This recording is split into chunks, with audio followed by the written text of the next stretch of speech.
Welcome to Nerd on Nerd with me, Jack Kempster. And me, Liam Underwood.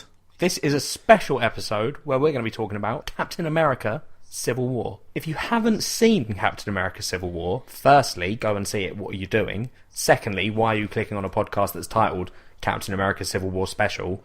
But thirdly, turn off this podcast. Thanks. Well, because they're spoilers. I mean, obviously. Yeah, I didn't feel that was obvious enough. So, just to reiterate what Jack was saying there, if you haven't seen Captain America Civil War, we're about to discuss it with a load of spoilers. So, you're going to want to watch it first and then come back. Unless you're one of those weird people that doesn't care about spoilers, in which case, hey, movie marketing right now, you must be fucking loving it. You're what's wrong with everything. Jesus Christ. What? So, Liam. Yeah? What happened in this movie? Let's get right into it. Let's just get into this film. Right, let's get into it. Captain America Civil War. Before we start, let's just think about that title for a second, can we? Yep. Don't think it should have been a Captain America movie. No, it should have been an Avengers film. Yes, it should have been The Avengers Civil War. And I've been saying that, like, in the podcast since this film was announced. I was like, why is it a Captain America film? You have. Now, I've always, I've approached it with the mindset of, I'll wait and see what they do, because maybe it'll make sense once I've seen the movie. Now I've seen the movie, did it make sense? No, it should have just been Avengers. Yeah, The Avengers Civil War. Because I feel like this movie was way more about everyone else than Captain America. I mean, Captain America has like a running plot point through it. Yeah, but that's the weakest part of the movie. Yeah, 100%, yeah. And that's the issue. The interesting stuff is like the relationships between the characters as this whole film goes on. Exactly. So, this movie, we start off with, it's in the 90s and you see Bucky being a bit of a dick, and then we kind of get the real start where there's a fight with a kind of a small selection of the Avengers, if you will. I believe it's Captain America, Scarlet Witch, Vision, maybe? Is he there? No. It's Falcon, Captain America, Black Widow, and Scarlet Witch. Yes, well remembered. Yeah. And they are in Nigeria. Yep. Fighting an enemy who I only know to be Crossbones because of the merchandise around this movie. Yeah. There's been, like, for a while now, there's been Funkos released for Captain America Civil War, which, one, spoil a later part of the movie, which we'll get into, but two, did kind of let me know who this villain was, because, again, I've always said, like, Marvel mishandles villains, and I feel like this movie almost perfectly encapsulates that. And the fact that Crossbones, who I would say is probably the second most distinctive villain... Well, no, he is the most distinctive villain we have in this movie, but maybe like the second most important villain we have in this movie. Yeah. The fact that we don't even get his name at any point, it is kind of almost blink and you miss it, but it's just ridiculous. It is odd, yeah. I don't think I'd have realised it was him, but I'd seen the Funkos as well when I came to visit you. Yeah. So I knew it was him, but yeah, it is also, an odd one. Side note, right? I'm just going to put this out here, okay? If you work with infectious diseases, okay? Yep. I'm going to suggest maybe, just maybe, you don't name the building you work in Institute of Infectious Diseases. I feel like if there were any villains in the world, that's kind of painting a massive target on your back. No, I don't think that's the issue. Well, the naming's not a problem, because the naming makes sense, because that's who they are, that's what they do. I feel like the real issue is that the security there is piss poor. No, I'm sorry. If I have an institute that houses infectious diseases, I'm not going to label that on the outside. I'm going to call it like Fred's Meatpacking Meatpacking? Yeah, I'm going to call it Fred's Meatpacking Factory. Why? Because I don't want to be advertising the fact that I've got a building that houses loads of infectious diseases. No, but that's ridiculous, because that's not an actual concern in the real world. Admittedly, in their universe, possibly, I guess. I mean, I'm just saying, I would be concerned. In the real world, we have the Centre for Disease Control and World Health Organisations. Like, they're not subtle. Yeah, but right. You don't ever hear on the news that Fred's Meatpacking Factory have rocked up to save the day. But do they actually like advertise on the buildings? That's what they're called. Because I've never seen one of these buildings. I mean, it probably has a sign outside somewhere, I'd imagine. Foolish. I wouldn't recommend doing that. Luckily, there's not many Crossbones in the real world. True. Anyway, what this essentially leads to is what I thought was a pretty choppily edited action sequence. Yep. And I will say there's several action sequences throughout this, but probably not as many as you might expect. I would say about half of them are pretty poorly edited. Half of them, the other half, absolutely fine. Not a problem. But there's definitely more than there should be where it's almost like a little bit of a headache trying to work out what's going on and where Really? you are. Yeah, it's just the editing is too choppy. Like, I feel like with action, it works best. I see what you're saying. Yeah, action, I think, always looks better when it's given a little bit more time to breathe. When you have lots of fast cuts and choppy stuff, it's just, I don't know, it doesn't look as good, and it almost puts me out of the movie a little bit, because I'm there trying to, like, figure out what the fuck is going on. I mean, from the sounds of it, I don't think I struggled like you did. Like, I didn't have any experience where I was like, oh, I don't know what's happening in this fight. I can see what you're saying about it. Yeah, it wasn't like I didn't know what was happening, I just couldn't see it properly. Well, that's what it sounds like, mate. It sort of sounds like you didn't understand, like you lost a tenth of the film. No, I felt like it could have been done better. It should have been done better. Okay. And that essentially leads to an explosion caused by Scarlet Witch, who's... Yeah, well, Crossbones has a suicide vest on. Yeah, and he's stolen an infectious disease of some sort. He's stolen an infectious disease. They've saved the infectious disease, though. Yeah, at this point, because Black Widow saved the day. Black Widow saves the day, with a bit of help from Falcon. Of course. And also, one moment that was quite chucklesome, which occurs later on, with Falcon's little sidekick. I can't remember his name off the top of my head. No, I can't remember either. But I liked that little element. I mean, that was weird, though. I didn't really see why they'd added that. It feels like they've realised that Falcon's not got many abilities. Like, he's in a film with two men that wear suits that have guns and fire beams and shit, and Falcon has metal wings. I liked his little droid thing. Yeah? I thought it was weird. It just felt unnecessary. No, I liked it. Yeah, it feels like they were trying to give Falcon more powers. Yeah, I mean, I see what you're saying. Stand up with all the other heroes that are in there that do have a lot of powers. I wonder if after he got his ass kicked in Ant-Man by Ant-Man, they were like, shit, you need something else going for you. We can't... I mean, I feel like Ant-Man would still beat him. Like, because Falcon's added a drone that flies around. That's true. And Ant-Man goes tiny. So, like, I feel like Ant-Man wins. Yeah, probably. What this leads to is a Scarlet Witch scene, right? Because Crossbones has a suicide vest. It's going to explode. It's going to kill Captain America. Oh, no! And then Scarlet Witch comes along with her telekinetic powers. And also... Right, could you maybe explain something to me, please? Yep. So I understand she has the power of telekinesis, which allows you to move things with your mind, correct? Well, I think it's more that she's creating a field of energy. I don't think it was telekinesis. Okay, so is that the weird purple ball thing that she kind of controls? Yeah, it's I think energy. that's meant to be like, I think it's magic. Okay, but yeah, it's like energy. Because she creates a ball, doesn't she, around Crossbones that traps the explosion inside. Yeah, lifts it up, boom, it levels a floor of a building. Yeah, she tries to send him high up into the air, but can't hold it for long enough, is what it looked like to me. Yeah, and that takes out a whole floor of a building. And one of the kind of themes of this movie is about the consequences of being a hero and like the collateral damage that comes with that. Well, especially for these guys. Yeah, and I mean, that just perfectly kind of encapsulates that. You try to do good, but there's always going to be some level of fallout. And we then see that in the next scene with Tony Stark, where he's given a talk.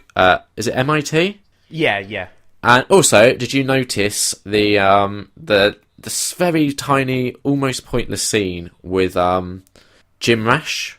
I don't know who Jim Rash is. The Dean from Community. Oh yeah, right, got you. I really wanted him to say something Community-esque in it, like where it's like, Dean, to meet you. Oh, okay, got you. Yeah. Do you know what I mean? That would have been so stupid. I'm sorry. More stupid than him talking about some sort of weird idea he's got for like radioactive carrots or whatever it was. At least that fits in the universe. Like he's just a weird. It didn't like head teacher. It would have been worse if he was not playing this random guy who happens to be a dean. He just didn't need to. One, he didn't need to be cast in that role, and two, that role didn't even need to be there really. essentially what that role boils down to. You're so negative when we get to things like this. No. It's a minor cameo. Yeah, but it's just pointless. Like, and you're like, no, oh, yeah. Like I said, it's a cameo, right? And if it is a cameo, then it should be a sort of a little wink and a nudge for people that know who that person is. Therefore, chuck in a little Deanie line. No, because he's acting like the Dean. He's doing that character. Whatever. If we boil He that just doesn't role make down, a Dean reference because that's even weirder. the importance of that role on the plot is he basically tells Iron Man where the toilet is. That's all he's really there for. Stupid. Right, fine. So Tony Stark goes, and there's a lady, and it turns out that her son was killed while they was in Sokovia. Yep.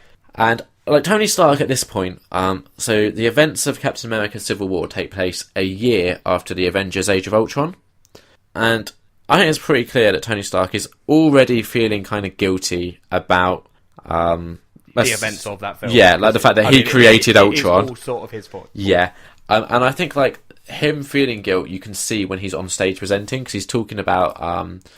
I don't understand exactly what it is. It's a weird like hologram thing that lets him change his memories or something. No, it was just letting him relive a memory. Yeah, sorry, it lets him relive It wasn't like changing it. Yeah, right. I mean, the memory that he's in does change. Yeah, it allows him to modify the hologram of his memory, so it doesn't affect his actual memory. It just affects this hologram of his memory. Yeah, and he's making it as a way for people with like problems like he has, in that he feels guilty and like has all this guilt about even things in his past and stuff. Exactly, and what we see is like the. Also, I thought they did a really good job of like making Robert Downey Jr. look young again. Yeah, that was really good. Yeah. But it's the guilt that he feels over the day that his parents died. Yes. And the fact that he kind of didn't say goodbye to them. Yeah. Which, coincidentally, will factor into the plot later. Yeah, shocking all there. Yeah, because, you know, nothing like a cookie-cutter plot where, you know, nothing is to be taken for granted. Let's not start your rant about how they're all cookie-cutter films, because we'll get derailed before we even get past the opening of the film. There's a film theory aspect, if you will, called, I'm probably going to butcher the pronunciation, but it's called, like, Chekhov's gun. Have you heard of this? I have. I'm not 100% sure what it means. So, essentially what it is, let's say there's a film, and there's a fireplace, and above it there's a gun. If the camera shows the gun, you can basically bet that gun is going to play into the plot later. Right, got you. So essentially, that is what I kind of feel like this film does with that scene. You're like, hey guys, we've shown this scene about his parents and stuff, and how he feels really bad about it. It's probably going to play in later. Yeah, but I don't think you're making it sound like it's a really negative thing. No, it was just a lot of films. Sorry, it's not negative. It's just the way they did it was very heavy-handed. I don't think it was heavy-handed as such. Okay, well, you know, and this is the beauty of Nerd on Nerd, is we have different opinions. Are you aware that we've started saying that pretty much every episode? Yes. It's our new catchphrase. I want it on a t-shirt. The thing about Nerd on Nerd is we can disagree. Yeah, we can agree to disagree. Okay. Anyway, so we very clearly see where Tony Stark is coming from in this movie, with the guilt and stuff, yeah? Yes. And that leads to the Sokovia Accord. Yeah, so Tony's basically spoken with some UN official. I'm not 100% sure what that guy's role was. Wait, William Hurt? I don't know. Right, Secretary of State, I thought it was Thunder Ross, but I'm probably just making that up. Let me just check something. I've got the IMDb open with all... Secretary of State Thaddeus Ross. Yeah. I don't know if that's how you pronounce his name. Sure, probably. Okay, so we've got the Secretary of State with a name that I'm not sure if I'm pronouncing right, but it's something like Thaddeus Ross, played by William Hurt. Now, what's important about this character is it's the same actor and same actor who portrayed this role in The Incredible Hulk, the Edward Norton film. And this is kind of the first time since The Incredible Hulk that kind of an element of that film has reappeared in the MCU. Oh, fair enough. So that's why that's kind of noteworthy. But yeah, he's the one that's kind of the driving force behind the Sokovia Accord. Yeah, which are basically the Avengers or any superhero won't be able to act outside of the UN's control. So the UN would have to say, we've decided that the Avengers need to act on this.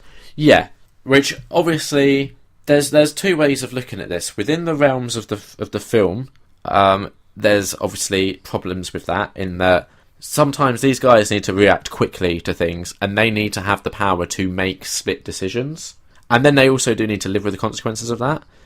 But see, this is my logic on it, right? Yeah. Was that doesn't make sense to me, because we deal with situations like it feels like they're because they were like, oh, it's all going to get bogged down with people talking, right? But surely if they're becoming like, think about it, Shield was a government controlled. Yeah. What they'd effectively become would be the Shield of superheroes, right? Essentially, yeah. So they'd get someone in charge. Like, I can't, because they were like, oh, all the UN are going to be all about it. No, the UN would put someone in charge of it, be like, you're the Avengers. Yeah, but it's like, I think the issue comes into like the national politics. So it's like, right, let's say there's something bad happening in, I don't know, France, for example. They would need to get it cleared with the France officials to then come back to the Avengers people and be like, right, you've got to go ahead to go in here now. And that kind of red tape is going to cause a huge time delay, which would also, like, let's say that a bad thing is happening. Do you really want faffing around saying to them, oh, can we have permission to come in and fix that bad thing for you? Like, it's a terrible idea. See, but this, okay, so I feel like this might be there when we differ, because I was fully on Iron Man and the Sokovia Accords side in this film. Like, I don't understand the argument from the other side. Right, don't get me wrong. I prefer, from the logic of the film, I prefer Iron Man / Tony Stark's perspective. However, as an audience member, I don't want a movie where they need written permission before they can go and have fun. I want them to be able to just go off and kick some ass. Yeah. But we always knew how this film was going to turn out. Always. Yeah, of course. There was never any doubt in anyone's mind that it wouldn't end the way it did. But that's not what I'm talking about. I'm not talking about, like, as a film goer, all that stuff. I'm literally just talking about in the film universe of Marvel. Yeah. They're right. There do need to be checks on the Avengers. Literally, the film goes to giant, like, it takes a lot of time to point at all the. They have a bit where they just go through. Okay, let's talk about events. That bit. Because that is the bit we're on. Yeah. So to bolster the argument of why they need this accord, they are showing scenes from the Avengers where New York went down, Washington when a helicarrier came down in Captain America: Winter Soldier, and Sokovia from Age of Ultron events. Yeah. There is what I think is a beautiful Steve Rogers bit where he's not watching the screen, he's watching Wanda. Scarlet Witch. Yeah, Wanda. Yep. He's watching her reaction to it. And I think that's and he's the one, like, he's watching her, sees how she reacts, and he's like, enough. And you see that bit in the trailer as well. And I think that's such a great character moment for him. Like, that kind of tells you everything you need to know about his character, I think. Just that one little scene there perfectly sums him up. He cares more about his friends than the lives of civilians. Basically, yeah. Yeah. No, but that he's he's in tune with people's emotions, at least. But see, but again, I'm like, because this whole film just slowly made me hate Captain America. Well, I don't want this to be I defend Captain America against you. I know you're not. Like, I didn't necessarily agree with where he was coming from. And as we said, like, at the start, while this is a Captain America movie, it felt more like an Avengers movie. And I wish it had more been an Avengers movie, because the Captain America plot points bored the fuck out of me. Yeah. They were the weakest part of this movie. Yeah, 100%. So back to the Sokovia Accord. Yep. So if you could just, for our listeners, boil down the two sides of the argument. So Tony is basically saying, yes, we need to join this accord. It's the right thing to do. We need someone watching over our shoulder, making sure that we don't get involved where we shouldn't. And also, they would then have the responsibility for if stuff went wrong. And Captain is saying, no, that's ridiculous. We won't be able to react to stuff the way we need to. I think there's a line, again, they use it in the trailer, where he says, our safest hand, that the world, no. Yeah, it's something, the safest hands are our own. Yeah. They're still our own. Yeah. Yeah, which is a very... And then Tony Stark correctly says, that's very egotistical, or something along those lines. Yes. Also, can we just shout out, Robert Downey Jr. is fantastic in this film. Oh yeah, 100%.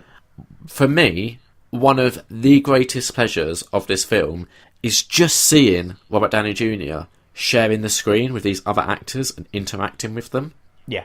So yeah, essentially, Cap basically says, I'm not gonna sign it, basically. There's a big discussion. Yeah. And they kind of start... You see the cracks starting to form and the sides starting to form. there's a big UN signing where Black Widow goes to be a sort of witness of the signing, and we also get. Well, no, it's not. It's not just Black Widow. It's meant to, because they were saying it's everyone went to sign. I thought Black Widow just went to witness. The UN so? at the UN, it's only her that's there. Is it? I'm pretty sure. Maybe, I don't know. Well, she's there. She's there. She's in Vienna, and King, who Jack is now going to tell you his name. You've got the IMDb open. I don't know how you say his name. Can you say it to me? Spell it to me. T'Chaka? T'Chaka, I think it is, or T'Chaka. Okay. T'Chaka. So King T'Chaka. King T'Chaka of Wow, you immediately started with a C. King T'Chaka of Wakanda. No, just T'Chaka. King T'Chaka of Wakanda is there, right? Yep. And there's a bombing at the UN in Vienna. Yes. Black Widow's okay, thank fuck. But King T'Chaka's son, T'Challa, Yep. isn't happy. Because his dad's dead. Yeah. It sounded like you made him sound like a sulky kid, but No. his dad dies in front of him. Yeah, he's super pissed. And we find out he's Black Panther. Yeah. Question. Yeah. Huh? Do we think he's been operating as Black Panther, in Wakanda at least, before the events of this movie? He says he has. Yeah. Okay, cool, that's good to know. He says the oldest son of the king is always the Black Panther, who's a guardian of Wakanda. Okay, cool. I know nothing about the hero or the backstory, so... I think that's pretty much what it is in the comics as well. But he does say it at one point. I can't remember when it is, but he says to someone, "The oldest son's always the Black Panther." Okay, so we discover he's Black Panther. We also discover that Bucky is framed. Well, that's at this point we see a CCTV footage. Yeah, we see that CCTV. Shows Bucky doing it. Okay. Essentially, what it leads to is a bit of a chase between Bucky. Bucky's trying to get away. Steve Rogers is trying to get Bucky. And then Black Panther is chasing both of them. He's chasing Bucky to kill Bucky. Yeah, but Steve Rogers is kind of in the way. Like, if you think of it as I don't think it's not a chase with 1, 2, 3. It's two people trying to catch Bucky. Yeah, but if you picture them running along T'Challa. the screen, right? Picture them running from left to right of the screen. It goes Bucky, then Steve, then Black Panther. It does, but I'm just saying it's not like.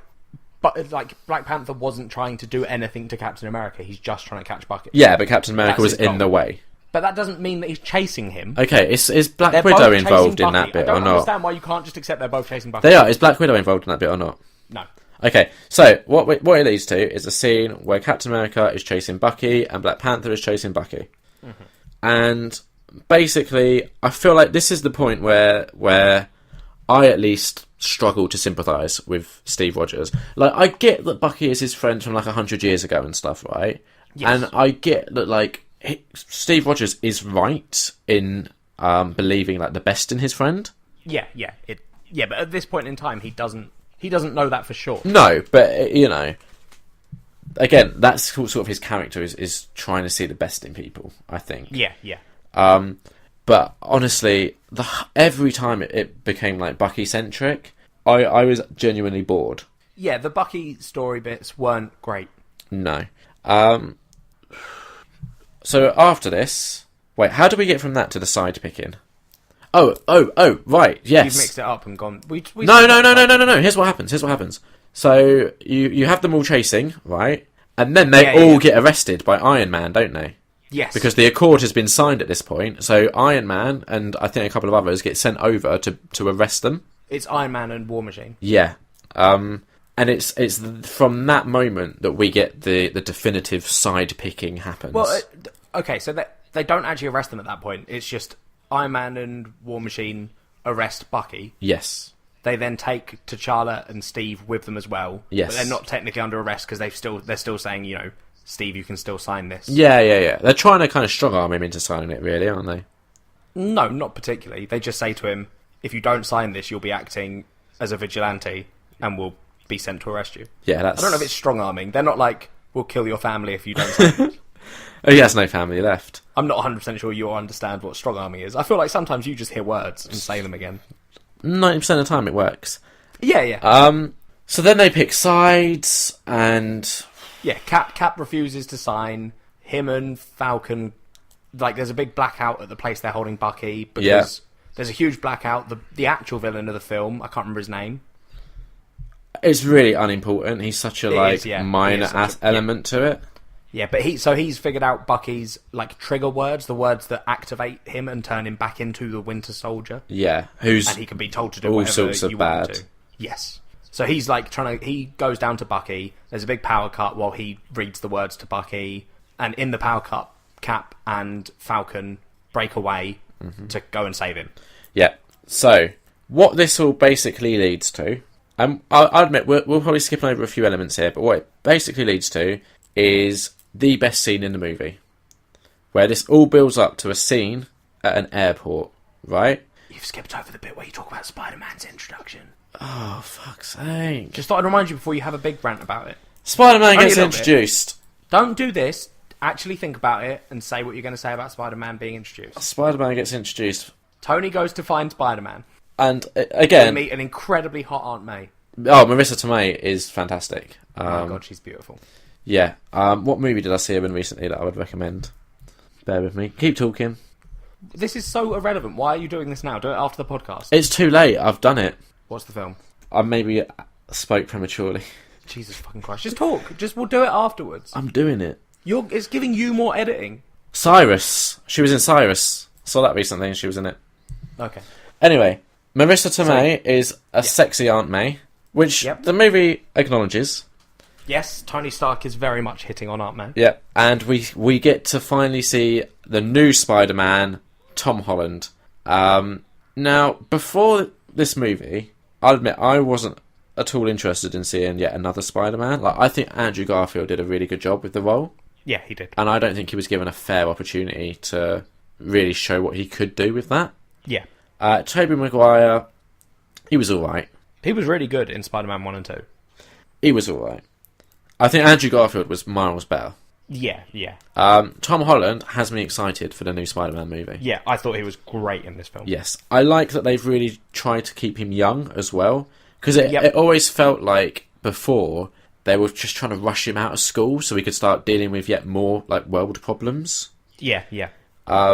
Yeah, this was a very cool way to introduce Spider-Man, I thought.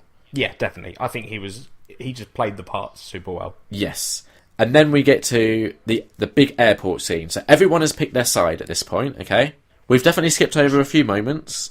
Should we quickly tell people what the sides are? Yeah, but I just want to say, we've definitely skipped over a few moments. Like, there's a couple of really nice moments between the Vision and Scarlet Witch, where there's like a real interesting relationship being developed there.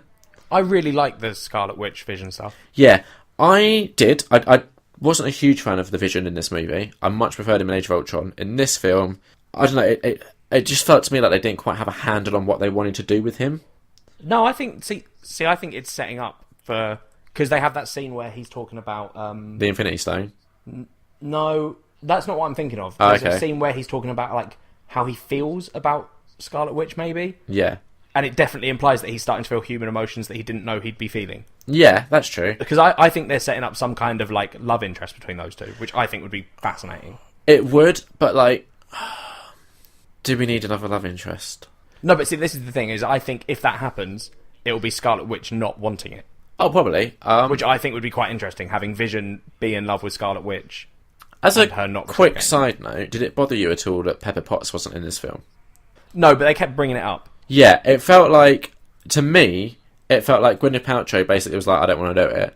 And they were like, right, we've got to write a reason for her not appearing, and then we need to like reference it at least twice. Maybe it's just that they'd paid so much to get all the other actors in to a film that wasn't even, An 'cause Avengers it's not movie. Yeah, exactly. Yeah. So I feel like they would just started to be like, well, let's not do the others. Like, because Thor's not in it and Hulk's not in it. No, but we always knew that. Like, we always knew they weren't going to be in this. Yeah, but I mean, it's still a thing. Yeah, what is they're pretty much, out of everyone we've basically seen so far in these movies, they're the only two that aren't in it. Yeah. And Pepper Potts, of course. So we have the two sides. Go on. Okay. You've got the two sides. You've got Captain America's side. So Captain America, Falcon, Hawkeye, Scarlet Witch, and they recruit Ant-Man onto their side. Who, again, Paul Rudd, great in the role. Because you said before that you were worried he'd, like, take over the film, sort of. No, I said I actually, if I'm right in remembering, I said I thought that he would steal the show a bit. Yes, that's... Yeah. Not in a bad way. No. but he wasn't used enough for that to really factor in, I didn't think. Yeah, but I thought that was sort of a good thing. Yeah, definitely. But yeah, no, I love him. He's absolutely great as Ant-Man. And he plays off against Chris Evans brilliantly. Yes. Actually, he plays off against all of them. Like, he is kind of almost in awe a little bit that he is dealing with the Avengers. Yeah, his character is still like, I'm just this petty thief who's been given powers and is now teaming up with Captain America and all these other heroes. Yeah, and he is kind of like, this is sort of awesome. Yeah. So you've got that team, and then you've got Iron Man's team, which is him, War Machine, Black Vision, Widow. Black Widow, and Spider-Man. Of course. Who, again, is in awe of everyone. Yeah. I really wanted him and Ant-Man and Spider-Man to have, like, a moment together. Yeah, that would have been kind of cool. Because you get a couple of those, like you have... Oh, we'll get to it in a minute. Also, Black Panther is on Iron Man's side. Yes, yeah, that's right. So the hands down, I don't know if you agree, but hands down, the best scene is the airport fight between these two groups. Yeah, it's a really good scene. Excellently edited, and I feel like pretty much every single hero has a moment. Yeah, they all do something in that to affect the outcome or have an impact. Yeah, I think no one's just shoved to the sideline. No. Ant-Man is probably the most impressive because I don't know. I think Spider-Man is. Actually, yeah. Sorry, Spider-Man is very impressive, but Ant-Man, we see him go giant for the first time. Yes, which is kind of like again. So earlier when I was talking about the Funkos, this element was spoiled for me again because there's a giant man Funko, which kind of lets you know what's going to happen. Yeah, which is a bit of a shame. But not only does he get to go giant, I really like the scene where he goes tiny into Iron Man's suit as well. Yes, that is a good scene. That was cool because he gets shot on. No, he's on the back of Captain America's shield. Yeah, although he does also get shot with a Hawkeye arrow, like riding it. I was wondering if they would like incorporate sort of in the Ant-Man movie. There's a lot of scenes where he goes tiny and you see everything from that perspective. And I was wondering if they would have anything like that in this film. So I was kind of pleased that they did have that little moment where he's running around inside the Iron Man suit. Yeah. But yeah, Spider-Man. Let's just talk about that and get that done because Spider-Man's great because they made him the proper like from the old school cartoons and the comic books where he's like the wisecracking Spider-Man. Yes, and like not even deliberately. Like it doesn't come across as he's deliberately trying to be funny. No, he's just accidentally hilarious. There's like a recurring gag where he's fighting with someone and they're like, "You've not really done this before, have you?" And he's like, "What do you mean?" It's like, "Well, there's a lot less talking normally." Yeah. And then just him when they first introduce him in the airport scene where he comes down and he's like, "Oh, Cap, it's like an honour to meet you," and you're like, "You're on the opposite team." Yeah, he is brilliant. Yeah, he is. He's great. My only criticism, I would like to have seen more of him, to be honest, because I'm glad because they're saving it for the film. No, I get that, but they made so much hoo-ha about the fact that Spider-Man was going to be in this film. And we basically get 2 scenes of him. I don't think they did. I think we did, as fan, not us specifically, but fans in general, because we get that when you look at it in the trailer. You get one snippet of him being in it. Yep.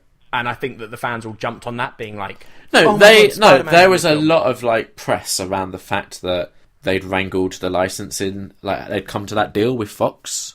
Yeah, like it was a huge news story, and I just felt isn't that whole deal with Fox was mainly for the film? Yeah. For his film. Well, no, it was something so they could. I don't know. I don't know what the deal was exactly, but it basically allowed them to license him. That's what the news story was. Spider-Man will be appearing in Civil War. Fox have come to their senses. Yeah. Okay. But there was all this like commotion around it, and we we only got him in 2 scenes, and I would have just liked just one other scene where it again we had like the introduction scene, the big action scene. And I'd like one little like downtime scene with him and Tony Stark's team just after the fight, kind of chilling, if you know what I mean. Yeah, maybe. I mean, I don't feel like that was a huge loss that we don't get. I just would have liked that. Again, it's already such a long film. It is. I can see why they didn't include extra scenes of like. No, I get it. It just comes back to, like I said, my favourite element of this was Robert Downey Jr. just interacting with different people. Yeah. So just more of that, I would have been happy with. Again, it's like. We've discussed this in the past.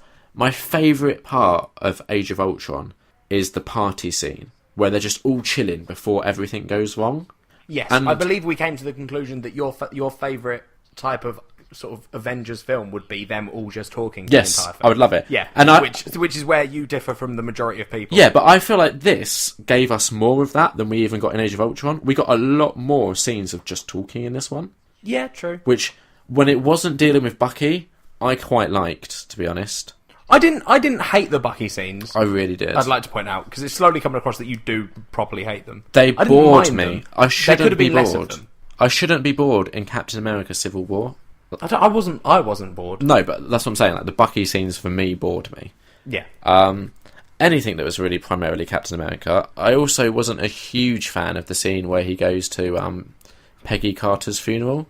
Yeah, that felt unnecessary. It did. Also, They were just doing that to introduce the fact that Sharon Carter was her niece. yeah, and also like her being in it felt very redundant. Yeah. And also again, you know how I was saying, do we need another love interest? We didn't need that fucking love Well, interest. they were already sort of a love interest. I don't think we needed more of it in this film. No, we didn't.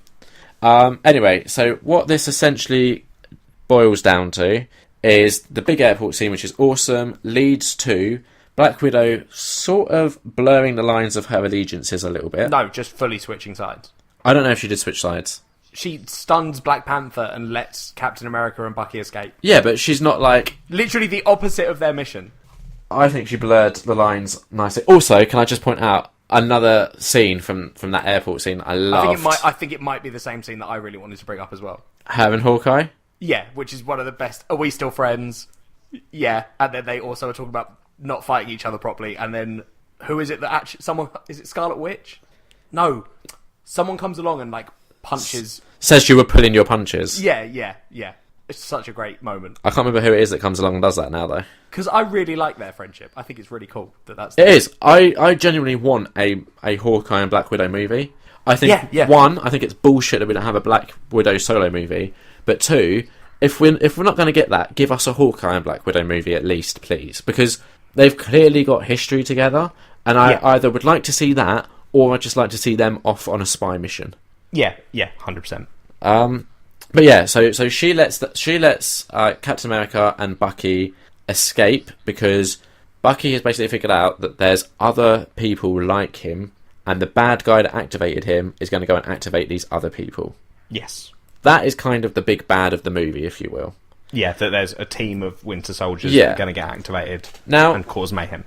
I did like that this film kind of resisted having a big villain, because I think it would have been very easy to have them all fighting each other and then have to team up to fight a bigger bad. Yeah, like other unnamed films. That would have been the easy way to go, I think. So the fact that they did largely resist this was good. However, that said, the whole thing with that weird villain guy and the other 5 Winter Soldiers was it all just led to nothing, and it just felt weird. What do you mean it led to nothing? Well, when they get there, the other 5 Winter Soldiers have all been fucking killed anyway, so that was a moot point. And then No, but it leads to the cool. Right, no. No. When I jump ahead in our thing, so I hate talking like this. Because you make a point and then I can't counter it because you'll just go, well, save that for when we talk about it. We're basically getting there now. Right, well, then, right. So what that leads to then is the awesome... So Cap and Bucky head up to the North Pole or whatever. Yeah, some It's not the North cold Pole, but place. somewhere cold. Yeah. They head in. Iron Man realises he goes to a prison island, like an underwater prison. Well, everyone else that was on Captain America's team gets imprisoned after the airport scene. And so then Iron Man heads over to this prison that they're being kept in. Which is like in the middle of the ocean. Yes, and like raises up from the water. It's very cool. It's cool, but like pretty extreme for 100%. Superheroes. You know that someone had a giant budget on that staff and was like, we can afford an underwater prison. And someone else was like, well, the villains that we've been dealing with so far have been pretty shit, so... Someone else was like, hey, if we saved some of that money, we could probably build more than, 9 cells. And they went, nah. The villains, we don't have to worry about. We've got 9 heroes. That's what we need to be scared of, because Marvel can do heroes great. Fucking fails at villains. Oh my god, will you shut up your harping on all these bullshit points? No. But what happens is, Iron Man goes to said prison. He has a little moment with them where Hawkeye's being a bit of a dickhead. with due cause. Is he though? Because like Iron Man says, he's like, why did you come out of retirement to do that? You came out of retirement to team up with someone that you knew was breaking the law. Yeah. And he's like, because he's like, you shouldn't have ended up here. And Hawkeye's like, well, I did. And he's like, well, maybe you shouldn't have broken the law then. And he's right. Like, that is the law. Like, I get that you can disagree with the Accords. Yeah. But once they've been signed and have become official world law, you can't then pull a hissy fit when it turns out that they treat criminals by putting them in prison. That is true. So, it felt a little bit like, I was like, Hawkeye especially. Like, I get it from Falcon when Falcon's being all like, whoa, you put us here. I get that. Yeah. But Hawkeye, who has worked with S.H.I.E.L.D. for years and gets the whole law system, I feel like he's the one that shouldn't have had the big go at him. No, that makes sense. Yeah. But so then Iron Man then talks to Falcon, who convinces him that... Or no, at this point, Iron Man has realised that Cap and Buck might be right. Mm-hmm. So he talks to Falcon and is like, look, tell me where they've gone. I want to go and help. Yeah, I understand that they are actually right. I want to go help. So Iron Man is breaking the Accord at this point. Yes. He heads north too. And this is when we get to the issue, right? So the whole reason everyone's gone north is because there's these 5 Winter Soldiers that they don't want reactivated, yeah? Yeah. But it turns out that the closest thing we have to a villain is basically a Sokovia resident whose family was killed, and he was like, well, I have no superpowers, so I can't kill these guys myself, so I'm just going to turn them against each other. Yeah. Which, I mean, he succeeds admirably, but I kind of feel like the way the film was going, he didn't really need to incentivize them to turn against each other that much. Like, it was already happening just by having this Accord in place. Yeah, no, but he causes the Accord to get made. Because of the whole Bucky thing. Yeah. But what I do not understand is, once that's all happened, why does he then try to lure them to the North Pole with this promise of the other 5 Winter Soldier weird things? Because he knows that because the only reason that Cap doesn't try and deal with the government or try and have these conversations is that they are actively trying to arrest his best friend for a crime he didn't commit, sort of thing. Yeah, but why do they have to go to the North Pole? So he keeps him going. Because otherwise Cap would have been able to present all this evidence and be like, look, we're right, it wasn't Bucky. There still would have been issues, but there wouldn't have been as big a fallout. It was just a huge pointless MacGuffin. No, it wasn't. It makes sense. You're refusing to understand it. Because it was stupid. No, it isn't, though. It makes sense. It doesn't. This is my issue with you, right? Is that your big thing with Marvel, and it's the point you've made in our podcast quite a few times, is you hate the fact that they do the same story every time. That's been your argument. Or not every time, but a lot of the time. No, they're predictable and they can't do villains.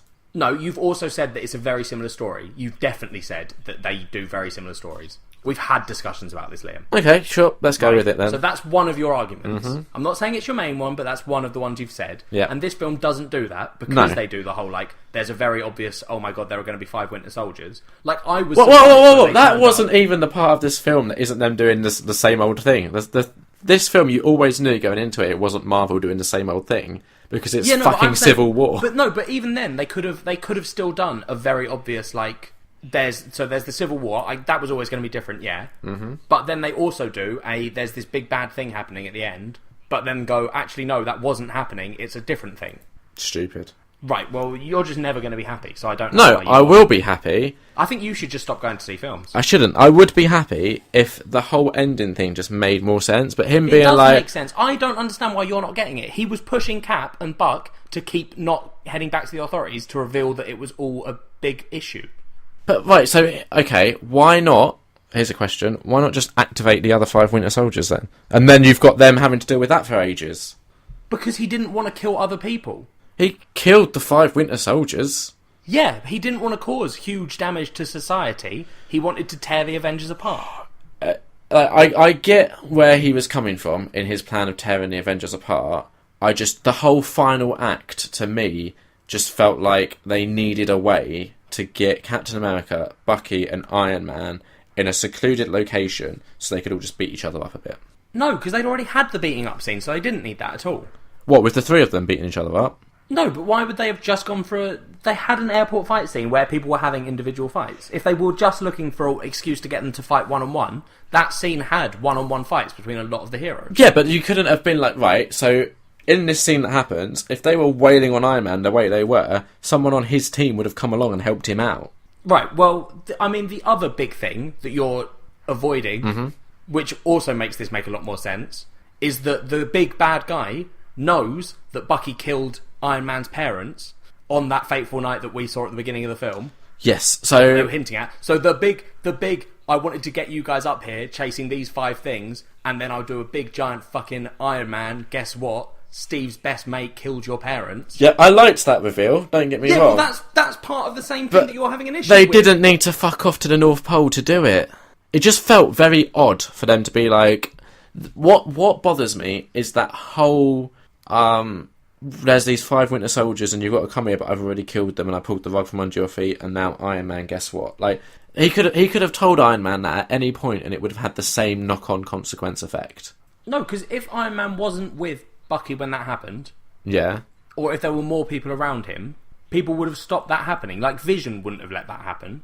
I don't know. Vision was kind of. No. They're on the same Mm. team, but Vision's whole thing was because Vision makes it like his point in the film is he's like very logically like if you look at the number of deaths that have happened and big events like this since we became a thing, Yeah. that's increased. So Vision wouldn't have let him kill Bucky. Yeah, but bear in mind, Vision is the one responsible for the only actual real damage that happens in this movie. No, the airport scene. Vision is not the only one that destroys airplanes. No, Giant no. rips off a plane wing and throws it No, at someone. the only thing with consequence, which is Vision trying to shoot Falcon, missing and hitting Rhodes.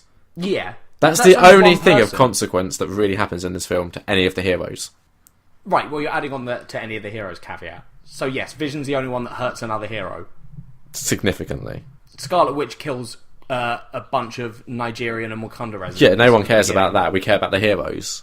Right, well, that's just a pathetic argument. No, it's not. Really annoys We're me going to when you get make to a that. point, and then you just, when I make a point, you're like, well, your point's rubbish because it's just people. Okay, we'll get to that because this is a huge point I would like to discuss with you.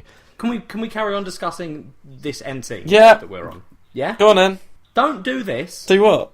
I'm not going to talk about it unless you're involved. Yeah, I'm waiting for you to start talking about it. No, you're doing your whole, do it. Yeah. Which is what you do, and it's No, pathetic. because we can't agree on it. You're too pig-headed No, to listen to me. So I'm saying let's carry on with the discussion. Yeah. I'm not saying let's talk about the same bit that we're not agreeing on. I'm saying let's carry on with the film. Yeah, so I'm waiting for you to carry on.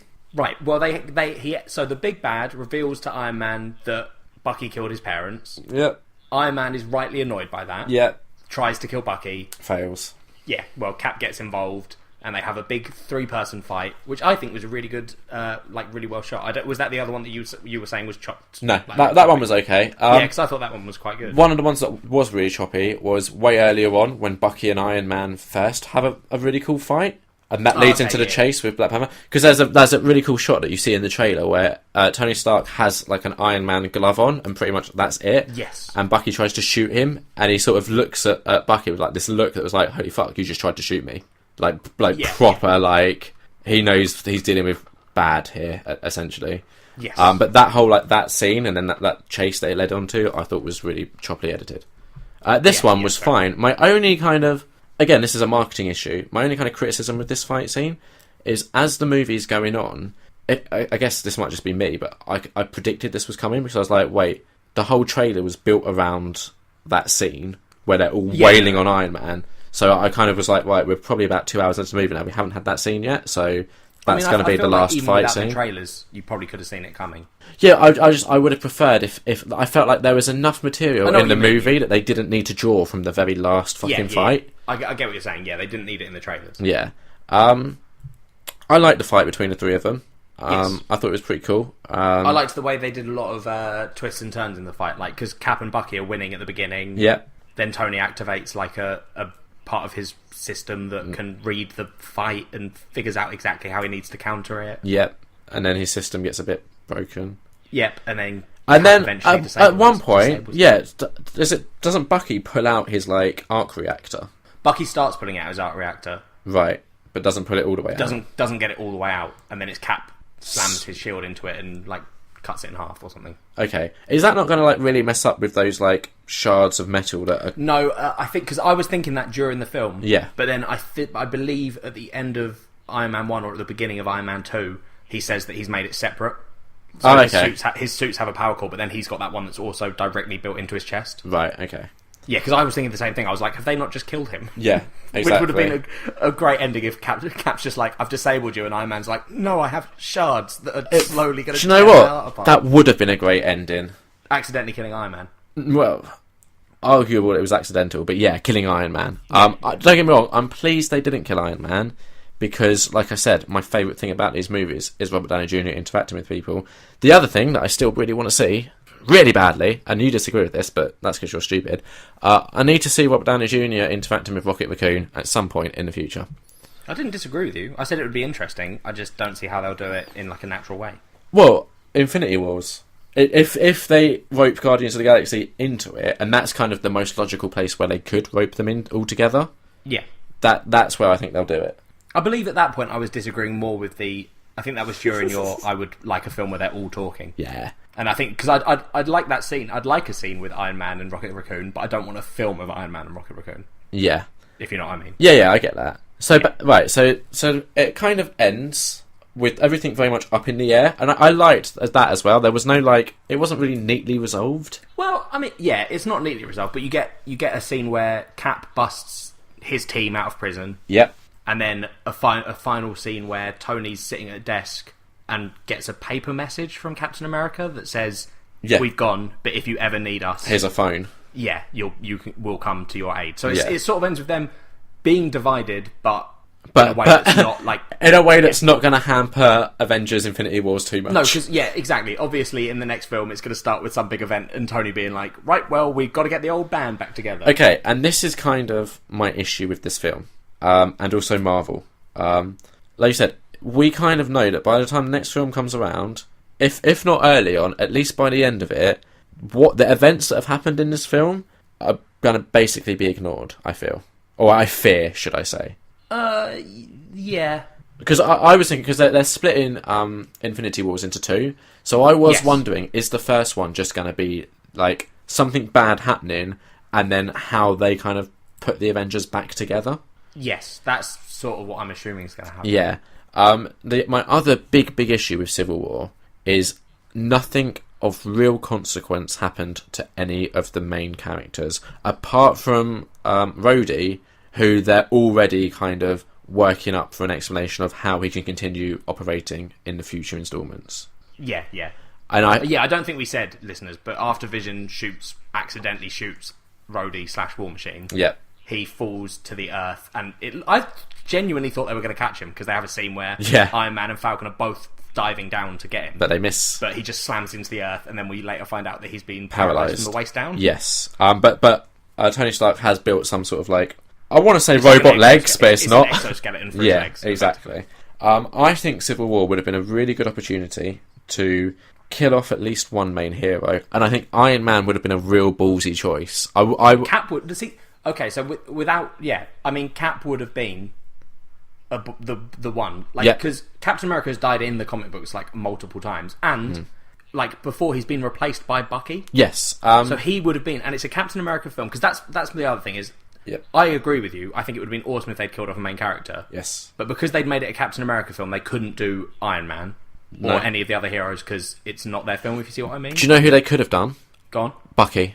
Yeah, but no one cares enough for Bucky to matter. I'd have been happy if he'd have been killed. No, yeah, you'd have been happy, but he's not a major enough... Like his impact on the film series hasn't been huge. No, but this is would have been such a minor thing to kill off that I wouldn't have been like, man, we're missing out on so much Winter Soldier action. No, but think about it. They kill him off.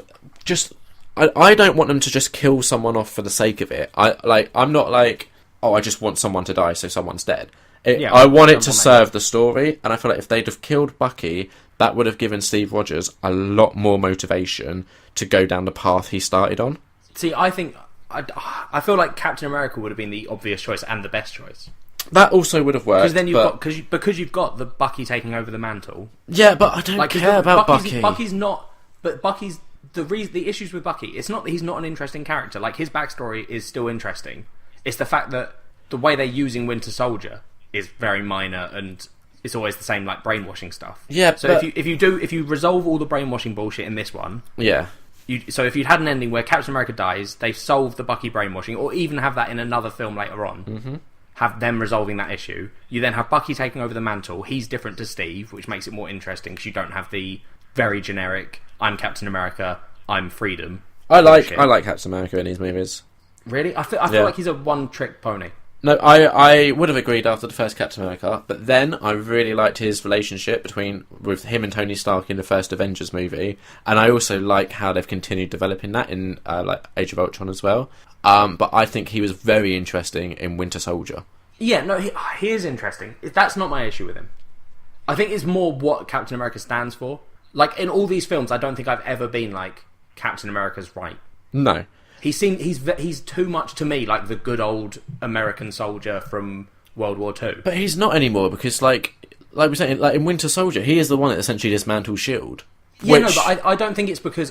But like in this, I don't think the reason he's against the Accords is anything other than the fact that he's like... Because his main issue is he's like, it's incarceration. You're going to put people... Like with Scarlet Witch, yeah. Like you're going to keep her locked up. Yeah. That's just, you're keeping her in jail effectively. But so I think his thing is more still the freedom thing. Like he's like, this isn't the America I stood for, sort of thing. I don't read that. I don't think they make him too patriotic quite deliberately. I don't think he's patriotic, but that's what the undercurrent of him feels to me. Okay. I'm not saying he is overtly like, I know he's not in any of the films being like, America, you beautiful angel. Yeah. This is freedom. We are eagles. I think it's just there's an and I think that's because of the character. Like, just because they have to take stuff from the comic books. Yeah. This character is a comic book character that has a history in the comic books that they couldn't just rewrite. No, but I mean, he's in the comic books. He probably isn't, but he seems more like, I don't know. I'm personally, I'm happy that they didn't kill him. Basically, like equally, I would have. Yeah, but you're happy they didn't kill Tony. Yeah, but I would have felt it was more ballsy to kill Tony than But it's Steve. not about balls. You said you didn't want someone to die just for the fact that someone died. No, and that's what I'm saying. It right? can't be about balls. No, but I feel like the Captain America dying storyline would be more interesting than Tony dying. Right, here's why Tony would be more interesting. Okay. If Captain America dies, that kind of resolves the Captain America arc that we've had over the last however many films, right? If Tony dies, and we knew going into this he wouldn't, because it's been reported that he's going to be in Spider-Man Homecoming. Yeah. But if Tony dies, Tony Stark has been the introduction, not only to the Marvel Cinematic Universe, with obviously the Iron Man movie being the first one that leads us in, but it was then Tony Stark that kind of gathered the Avengers. So Tony Stark has always been that symbol of kind of gathering all these things together. And I would predict that they'll continue that with Infinity Wars. Tony Stark's got the phone. Tony Stark is most likely going to be the one that brings everyone back together. If they remove that element from it, suddenly, like, I would almost say he feels like the leader of the Avengers in many respects. I disagree. I think it's Cap is the obvious leader. I don't get that impression at all. I think they vie for leadership, but I think most people in the if you look at the people in the Avengers, more of them like follow Cap or agree with Cap. Like, I know in this there's a clear divide down the middle, but I think when you look at the other films, it's Cap that's leading the charge. Like, Tony comes up with the idea. Tony's an ideas man. I just think going forward, not having Tony Stark present would make this, to me, I would be a lot less certain of where I felt it was going. Because like from where this movie has ended off, let's say Tony Stark did die, and let's say it was at the hands of Captain America. Captain America can't then bring the Avengers together for Infinity Wars. He can't be like, oh, by the way, guys, my bad with the whole killing Iron Man. Shit. Dropped the ball on that. But, Thanos, we kind of need to get together, so maybe let's let bygones be bygones. Like, that to me would be a way more interesting dynamic of how they could settle that. Yeah, but, okay. So, as a counterpoint to that, if you have the opposite, so if you have Tony kill Captain America... Yes. Right? You then get, like I was saying, you get Bucky on as Captain America, whatever. But then you've got Tony... But then you've already got... So, ignoring that, that's just a minor thing. Yeah. But what you've then got is you've got Tony, who's trying to bring the Avengers together, but has the exact same thing where he's like, I killed Cap. I don't even think he'd... I feel like that would then lead to a Tony depression spiral. Yeah.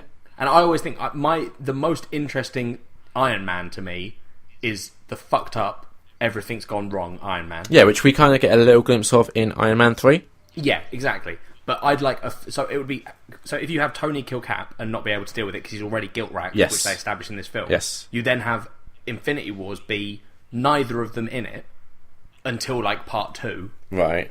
At which point you somehow bring Captain America back, which they've done before. Yeah, but I think to do an Avengers movie and resist having Iron Man and Captain America in it is a real hard sell. But that's the same reason that they wouldn't kill Captain America. Kill Iron Man. Well, you still have Captain America in it. But would you, if he killed someone, if you look at Captain America, if he killed Tony Stark, would he carry on? Well, yeah, Or would because he then go, I've realised that I'm actually wrong? no, I And feel like he therefore would it's carry on because he would still be very much that whole mentality of, well, it's still safest in my hands. So if I like I said, if I see a Even- situation pointing I south, think that would be I the need to step in. It would be the opposite in that he'd be like, maybe I was wrong and we're not safest in our own hands because I literally just killed one of my closest friends. I think Captain America would just rationalise it to himself. I think he would, because again, his But then that whole would be his not whole interesting to me. character Like, is that doesn't sound like an interesting storyline. well, It it's a sounds moot it's point more because they're interesting not having doing someone- it. I know they're not, but we're having this discussion, Liam. Yeah. You're not going to get out of it. No, I'm not trying to get out of it. I'm just saying, I feel like killing Iron Man would have made the next movie way more interesting for me because I wouldn't have been able to predict what they were doing. Okay. I feel like if we go down your weird thing of killing Captain America, I would still be like, oh, Iron Man's going to bring the Avengers together. I feel like a lot of the time, like, my arguments against your points are well-founded, and usually yours are too against It was a mine. bit of a straw man But argument. You're the one who insists on doing the whole, like, and I noticed it before in our other episodes, but you're the one who then just throws your idea's stupid. It is. You always slip a little, your idea's stupid in, and I'm always very open to your ideas, and I'm just making my own counterpoint to it and being like, I think it would be more interesting the other way. But I don't ever say, oh, your idea's crap, you should ditch it. No, you definitely do sometimes. When they're really fucking stupid. Well, that This never one, though, happens. I'm being very open to yours, and you're just being immediately like, your one's weird and shit. It is. It's so stupid. Why? It just doesn't make sense. I feel like you want to be a fan favourite, and I don't think they'll ever love you like they love me. Oh, I don't give a fuck what the fans think. You know this. Because you rant about it all the time. Well, maybe if they were smarter, I would care more about what they thought. And this is why I won't be a That's fan more of them favourite. on my side there, Liam. But yeah, if we can just bring this all back to the main point, which Yes. is, again, my issue with Marvel is Civil War, as fun as and enjoyable and as entertaining it was, I don't feel like it offered me anything hugely surprising. I think the most surprising thing in it was the fact that they did a good Spider-Man. Right. Like, otherwise... But is it about surprise? Like, No, well, don't I know get... The issue with cinema, I feel, especially with genre films, is people go to them because they know what they get in, and it's comforting. I just personally way prefer to be surprised by a film than to just go and be like, oh yeah, it's kind of similar to the last 3 films I watched in this franchise. That's just me. I know. I get what you're saying, and I agree with you that surprising films are good, but I disagree that people are going to them for the comfort of it being the same. Well, not necessarily. Think that's what it is. I think you're painting with a very broad brush there, and I don't think that's the right thing. No, I don't think you're right. you can just look at the fact that Marvel is so successful at what it does Yeah, by but I'm sticking saying- to a formula. I don't think that's because people are going and watching it and being like, well, I know that I'll see another Iron Man film. Like, I don't think it's that. I just think all I'm saying is I don't agree that that's why people are going to them. Okay. Like, I get what you're saying, and I agree with you. They do make very similar films, but I'm just saying I don't think that's the reason people like them so much. Why do you think people like them so much?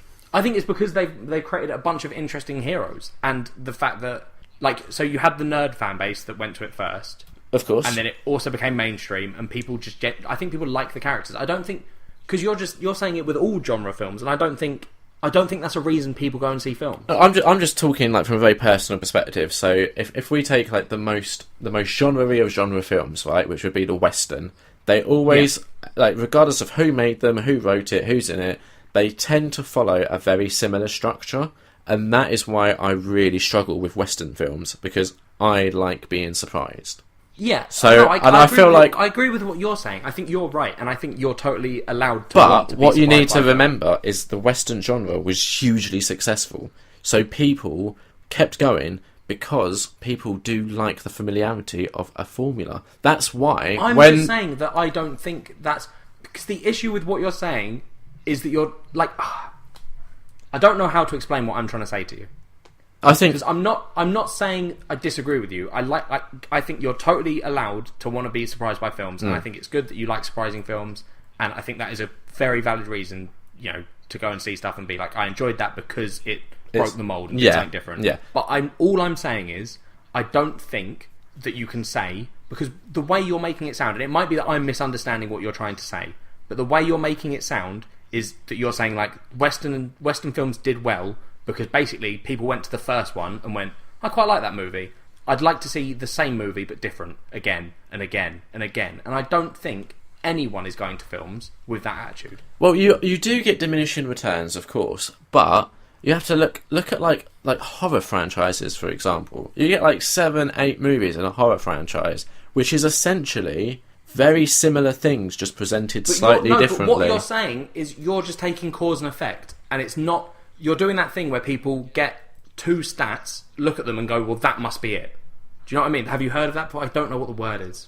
I don't know what you're trying to say. Right. Well, that's a real thing that people do. It's where you take a set of statistics and you go, like, so. What's an example? I don't know. There's like charts that show like, for example, say there was like one of the good ones is death rate and Microsoft XP, I think it is, installations of Microsoft XP and death rate, or suicide rate it was, and they both increase at the same time, right? So if you were really basically looking at that data, you could say suicide increased as Microsoft XP increased, therefore Microsoft XP causes suicide, right? That's incorrect. That's not true. So what I'm saying to you is, I think you're very broadly going, these films came out, people went to see these films, therefore, because there were multiple films like this, people want to see the same thing. And I'm saying I don't think that's what it is. Do you see what I'm saying? Yeah. I'm not trying to have a go at you, and I'm not trying to like disagree with you. I'm just trying to say that might not be the reason. I think you're overestimating the stupidity of audiences. Yeah, but I think you just underestimate them. Because you're a robot and you don't realise that you are also a human being, and human beings are complex people with more than. I think you see the audience and you go, that's just this one thing, and all they care about is this one thing, and you're wrong because that's not what it is. Right. Of course we can go down how, look at how complex human beings are, blah, blah, blah. But, like, I'm not saying, oh, yeah, so John, who went to see Civil War, he's currently dealing with a divorce, but, you know, he went for the escapism. And then we've got Harry over here. Now, he wanted to go and see it because he just fancies Steve Rogers, to be honest, or Chris Evans, if you will. So that's why he went to see it. And then you've got Sally over here. Now, she went to see it because if she stays at home, her parents argue. And to be honest, she'd have gone to see any film. But, you know, of course human beings are complex. But you have to understand there is a reason why these films stick to a formula. Yeah. I'm not saying that the formula is wrong, or that I just don't understand. I feel like you're not understanding my point at all. I'm not saying that these people, right, go to the film and, like, I don't know, Liam. I don't know how to explain this to you, because even like that was the best I could explain it, and you've still missed my point entirely. Well, it's like you're watching a snooker match and you're insisting they're playing darts. Is what's happening here. Well, I mean, if that's what you think, if that's not a saying that people have, that should be. Well, you heard it here first. A man watching darts at a snooker match. Well, you know, you can have your opinions on why people go. I'm just saying a point, and you're just totally missing it, and then trying to make it into me arguing with you, which I'm really not trying to do. You always try to do that. No, I was trying to argue with you about the Captain America dying and Iron Man dying. That's fine. We were having an argument about that. This is just literally me saying I don't think everyone goes because films are the same. I don't think people went to see the new Star Wars and went, I really hope this is Star Wars 4, but 7. I think what we need to realise is people don't know what they want a lot of the time. Also, we're kind of overlooking the fact that this is essentially a kids' movie. I don't think they are, the Marvel films. They're not they're kid-friendly. They're not aimed at kids, though. I feel like that's their target audience. I disagree. I reckon it's not. I reckon if you actually go and look at like who they're aiming this at, I don't think it's kids. If that was the case, genuinely, I think they wouldn't hesitate to even make this 15 rated. And I think if there was the slightest risk of this being 15, they would bend over backwards to get it 12A to hit that kid audience. I don't think that's because they're aiming at children, though. I think that's because they've got a target audience, which is, I would say, probably people that are, you know, 15 to 25 is, you know, I don't know what their actual usual boundaries are. Okay. But I'd say that's their target audience. But they also get a huge amount of children and families that go to these films. I just think they're not cutting off... I agree, they're probably a large chunk of their audience. So they're saying, we don't want to make it a 15 because it would cut off that... Well, this is kind of almost my issue with it, is I feel like Marvel are too scared to kind of piss off or upset any element of the fan base. So let's say, as we were discussing, right? Let's say you're a huge fan of Iron Man. Okay, if he died, there would be a subset of the fan base where there would be backlash, and I think Marvel would be like, we can't do that. We don't want backlash. Equally with Captain America, exactly the same would happen. So, well, we don't want to do that because we don't want to piss them off. And I think that's kind of the issue with Marvel for me at the moment is they play everything so safe. And yeah, it's fun. It's a good time. It's entertaining. There's good jokes, and some of the action is good. But by the time it ends, it's like I've been eating candy floss, but I wanted a toffee apple. Right. Does that make sense? It makes sense. I don't agree with you, but it makes sense. Okay, well, that's my thoughts on Marvel. Yeah. What are your thoughts on Marvel? I disagree with you entirely. So you thought this was a real sumptuous, hearty feast of a meal? No, I didn't say I think the opposite of you, Liam. I think what you're doing there is trying to over-exaggerate the point I'm going to make, but that's fine. What's the point you're making? If that's how you want to play this podcast, Liam, I'm cool with that. I don't know what point you can be the guy that over-exaggerates the other one's At point. what point did I makes it become cool. some seer and saw the future and saw the point you were about I to don't know, make? buddy. You tried to say it there where I said I disagree with you, and you tried to make my point for me. Well, That's you not what I was disagreed, gonna so say. I just went to what the opposite of my point was. That's not what disagreement is, Liam. Go on, then, what's disagreement? Disagreement is just not agreeing with your point. It doesn't mean I have to believe the opposite of what you believe. So what do you believe, then? I just think that Marvel aren't... I don't know. It's not that they're trying to play it safe, I don't think. I think it's just the way... It's based on a whole story that's already existed. They've got that formula down. They're like, cool, this works. We're going to do this. I don't think it's a case of it stagnating, though, because I think they're trying new stuff in all the films. We've had Ant-Man, we've had Guardians of the Galaxy, we've had Deadpool. Well, let's back up a little bit. Guardians of the Galaxy, correct. They definitely tried something new with that, and it worked. Deadpool isn't part of the MCU. No, So it's still under the Marvel banner. it is, but I mean, so's the Netflix stuff, and that's massively different. When I say I feel they're playing it too safe, I'm talking very specifically about the stuff that fits into the MCU. Okay. Because like the Netflix stuff is amazing because it's super ballsy, risky, and very different to the other stuff they're doing. So Guardians, you're totally right. Ant-Man, it felt pretty much like every other superhero origin movie we've seen from Marvel. The issue is you only look at films one way. You have a very selective view with films. Enlighten me. You have this one view where you come in and you say that's very formulaic because they hit these story notes, right? Yeah, that's kind Whereas of how it works. No, that's how it works if you're a film studies person and you've done 5 years of your life? 4 years. 4 years of your life just analysing films that way in a very critical, we have to do it the academic way.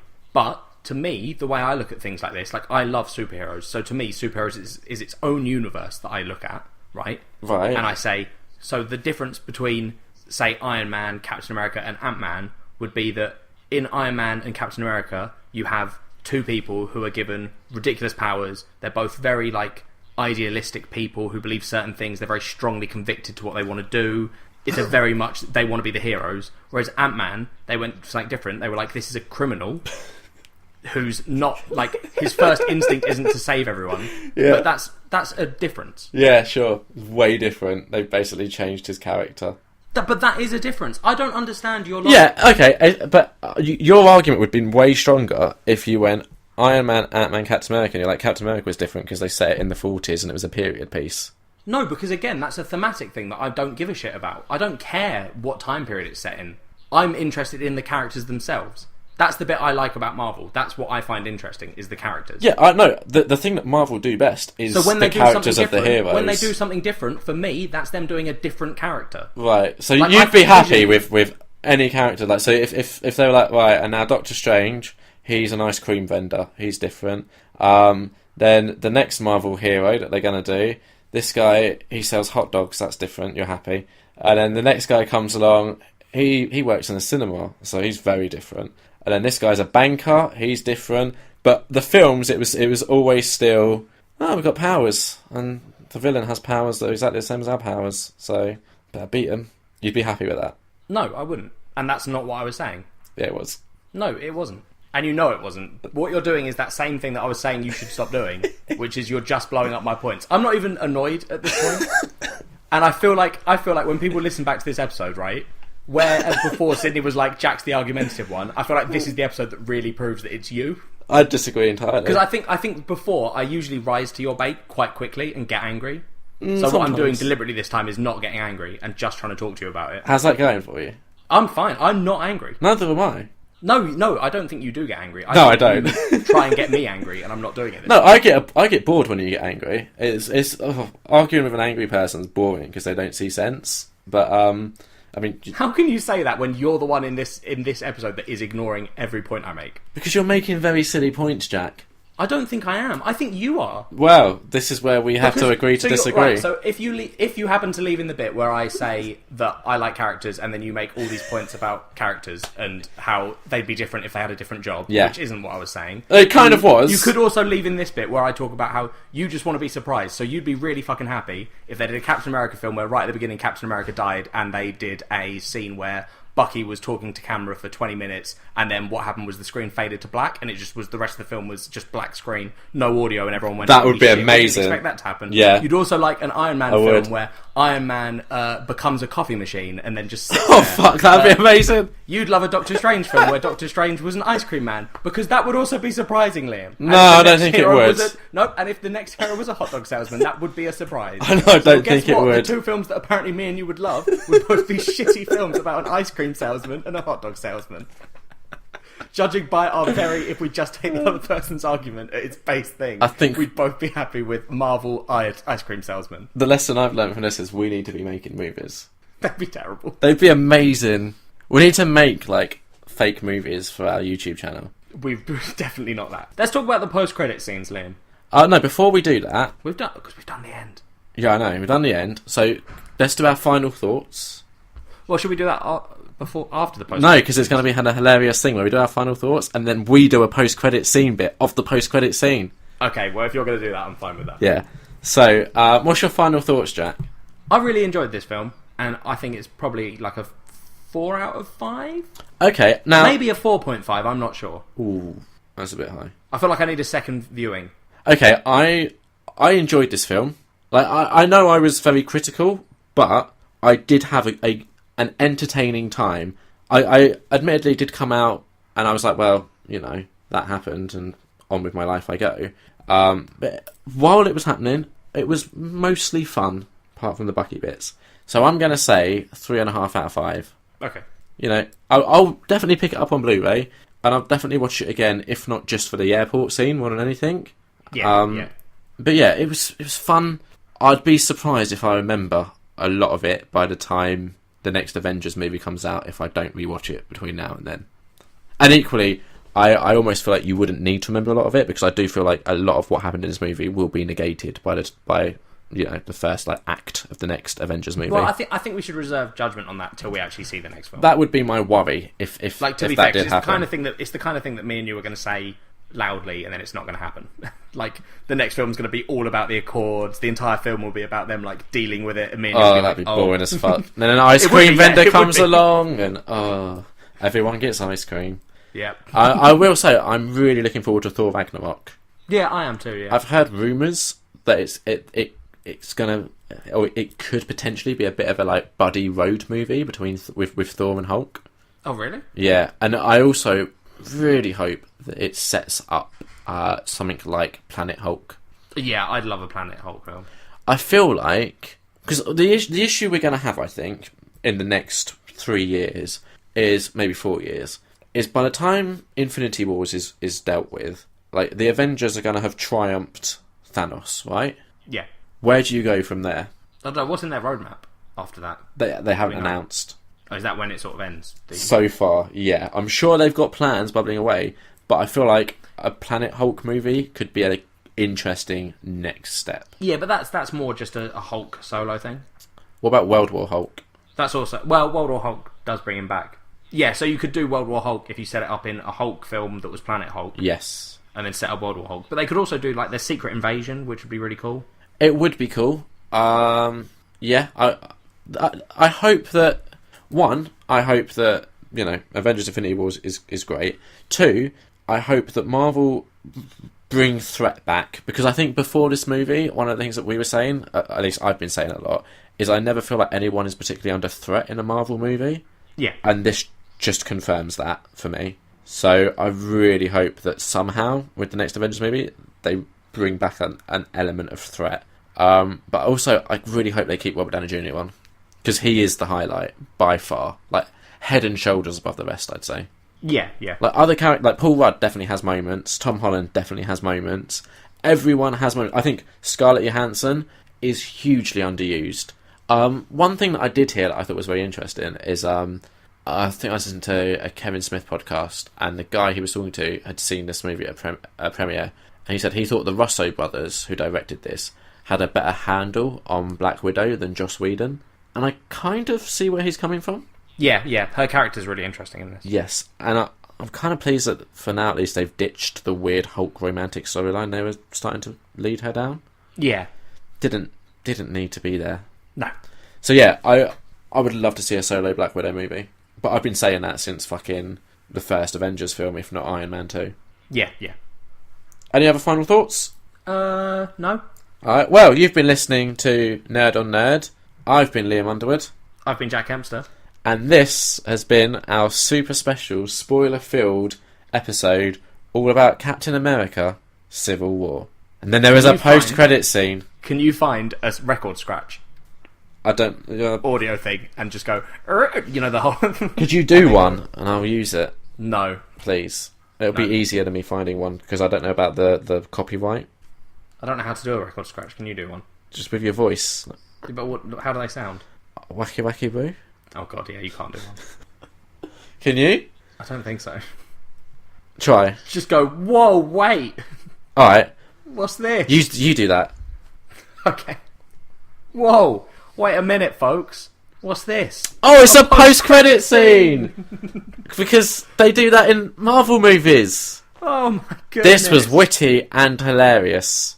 If you don't love this, fans, then you can leave. So, Bucky gets frozen again in Wakanda. Fuck me. Do not care. Kill Bucky. Yeah, I was really disappointed by the post-credit scene. Yep. Wasn't great. I was actually super excited for it as well, because I was like, are they going to set up more Infinity War stuff? Like, are we going to see more Thanos? Yeah, or... that's what I assumed it would be, was Infinity War. Or a glimpse of Thor and Hulk, maybe. See, no, because it would have made sense for it to be Infinity War more than Hulk. Definitely, or even I would have been perfectly fine if it had been Doctor Strange. Yeah, true. Yeah, any of those would have been better than fucking Bucky being frozen again. Oh, sorry. Yeah, I feel strongly about this. I can tell. And then we had another post-credit scene. Did you stay all the way to the end? Yep. I was asking our audience, but I mean, yeah, sure. You answer too. I stayed. Well done. What did you think? It was alright. It was a bit of a weird one, just because it's just set like Spider-Man stuff, and I was like, oh. Yeah, I've like, my kind of familiarity of Spider-Man is basically the movies, and I haven't even seen Amazing Spider-Man 2 yet. I need to work on that. But I've never really known there to be like a spider signal before. There isn't. That wasn't a spider signal. What was it then? It's just like some sort of computery thing or something, isn't it? That's what I think. It felt a bit like a Spider-Man version of the bat signal. I mean, it doesn't beam out into... He has it on his wrist. Yeah. So it would be a bit redundant if he turns up... I honestly didn't know what the point of it was. Yeah, I didn't really either. I think it was just meant to... I sort of want to go and look at it and find it, because I feel like... Because there's a lot of symbols around the edge. Yeah. Like, I noticed there was a lock, and then I can't remember... Someone... I think Dan Palmer said there was something. Oh, Dan Palmer. You'll find out more about him soon. Yep. But yeah, there was... I'm sure he saw something on there that was... He was like, oh, I noticed this little thing, and I was like, oh, that's sort of interesting. Okay. So I'm wondering if it's one of those things that when you go back and look at it, you'll be like... Possibly. Like there's hints at something. I honestly, I didn't think they'd get me excited for the new Spider-Man movie, and they did. Yeah, I'm really looking forward to it.